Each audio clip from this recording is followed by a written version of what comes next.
सोचा है कि आपको प्राइम मिनिस्टर बनने के लिए मिनिमम एज कितनी चाहिए, तो आपकी एज मिनिमम 25 साल की होनी चाहिए। और अगर किसी को प्रेसिडेंट बनना है तो उसकी मिनिमम एज 35 साल की होनी चाहिए, क्योंकि इन जॉब्स में एक्सपीरियंस बहुत मायने रखता है। अब जरा यूएस के जोसेफ ग्राइस को देखिए और सोचिए इनके पास गिनीज वर्ल्ड रिकॉर्ड का कौन सा रिकॉर्ड होगा। जी हाँ, आपने बिल्कुल सही सोचा, इनके पास खड़े बालों का सबसे बड़ा वर्ल्ड रिकॉर्ड है। और आप बिलीव नहीं करोगे कि इनके बालों की लंबाई 42.5 इंचेस है।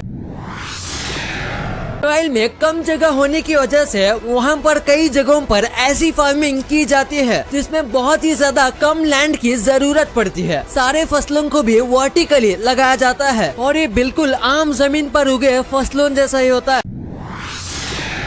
कभी सोचा है कि पायरेट्स अपनी एक आंख पर ये पट्टा क्यों लगाते हैं? तो इसका जवाब है कि इस पट्टे को इसलिए लगाया करते थे ताकि जब वो सनलाइट से दूर अपने जहाज के निचले हिस्से में जाएं, तो अपने दूसरे आय वाले पट्टे को हटाकर चीजों को आसानी से देख सकें। क्योंकि जैसा कि हम जानते हैं कि जब भी हम तेज झिलमिलाती धूप से आते हैं तब हमें डार्कनेस में देखने के लिए कुछ समय लगता है। वीडियो में एक क्रिकेट बैट का एवोल्यूशन देख सकते हो। ये हॉकी स्टिक जैसा दिखने वाला बैट भी क्रिकेट बैट हुआ करता था, लेकिन फिर आप देख सकते हो कि धीरे धीरे इन बैट्स में एवोल्यूशन कैसे हुआ। वैसे ये हॉकी स्टिक से क्रिकेट कैसे खेलते थे ये देखने लायक हो।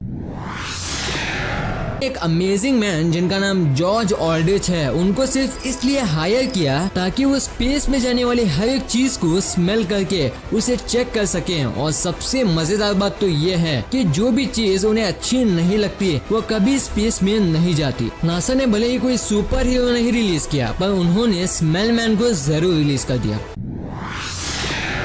इलेक्ट्रिशियन था और वो रोजाना की तरह अपना काम कर रहा था, पर गलती से उस आदमी ने एक वायर को छू लिया, जिससे उस आदमी को 14,000 वोल्ट का झटका लगा। लेकिन किसी चमत्कार से इस आदमी की जान तो बच गई, लेकिन इस आदमी के आंखों में ऐसा स्टार बन गया और इस आदमी की आंख थोड़ी डार्क भी हो गई। और आप देख सकते हो कि ये देखने में भी कितना अमेजिंग लगता है।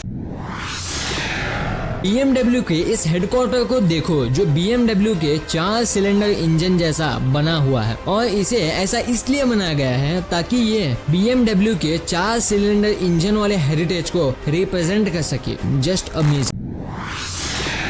आदमी ने एक बार छींक आने से पहले अपने नाक को और अपने मुंह को बंद कर दिया था। वो ये देखना चाहता था कि अगर हम पूरे तरीके से मुंह और नाक को ब्लॉक कर देंगे तो क्या होगा। जिसके बाद इसके गले में जो विंड पाइप है उसमें छेद हो गया। आप इससे समझ सकते हो कि हमारी छींक का फोर्स कितना होता है, और ऐसा तो कभी भी नहीं करना चाहिए। हैरी पॉटर या फिर कोई भी फैंटेसी मूवी देखी होगी तो इसमें आपने एक चीज तो ऑब्जर्व किया होगा कि बुक्स या फिर कोई भी मैजिकल आइटम्स अपने आप ही हवा में कैसे मूव कर लेते हैं। तो आज आप उसके पीछे का साइंस और CGI को देख लो। ये सब मोस्टली ग्रीन स्क्रीन की हेल्प से ही होता है। कभी आपने सोचा है कि डैंड्रफ क्यों आता है? दरअसल हमारे सर पर एक नेचुरल बैक्टीरिया प्रेजेंट होता है जो कि हमारे सर से निकलने वाले पसीने को खाता है और फिर एक एसिड वेस्ट के रूप में बाहर निकालता है। और यही एसिड हमारे सर पर एक सूजन पैदा करता है और इसी सेल्स के रिस्पॉन्स में हमारा सर हमारी स्किन के कुछ सेल्स को मार देता है और फिर इसी मरे हुए सेल को हम डैंड्रफ कहते हैं। और इसीलिए अगर आपके बालों में ज्यादा पसीना रहता है तो आपको ज्यादा डैंड्रफ होगा, और अगर डैंड्रफ नहीं होगा तो आपके सर में बहुत ही ज्यादा पेन होगा, क्योंकि एसिड सर के लिए बहुत खतरनाक होता है और डैंड्रफ बिल्कुल एक नेचुरल प्रोसेस।